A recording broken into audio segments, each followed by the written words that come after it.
Breaking news చూస్తున్నాం. AP deputy CM Pawan Kalyan రేపటి నుంచి వారాహి అమ్మవారి దీక్ష చేపట్టనున్నారు. జూన్ 26 నుంచి 11 రోజుల పాటు పవన్ దీక్షను పాటించనున్నారు. ఇక వారాహి మాత దీక్షలో భాగంగా పవన్ కళ్యాణ్ కేవలం పాలు, పండ్లు, ఇతర ద్రవరూప ఆహారం మాత్రమే తీసుకోనున్నారు. ఇక ఈ మేరకు జనసేన పార్టీ ఓ ప్రకటనలో వెల్లడించింది.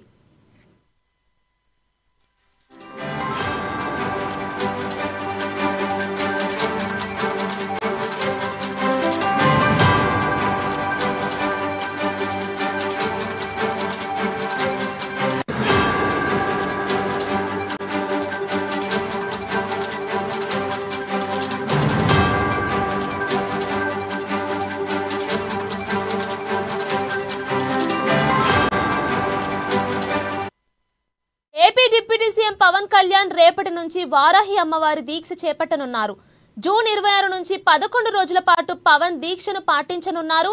ఇక వారాహి మాత దీక్షలో భాగంగా పవన్ కళ్యాణ్ కేవలం పాలు, పండ్లు, ఇతర ద్రవరూప ఆహారం మాత్రమే తీసుకోనున్నారు.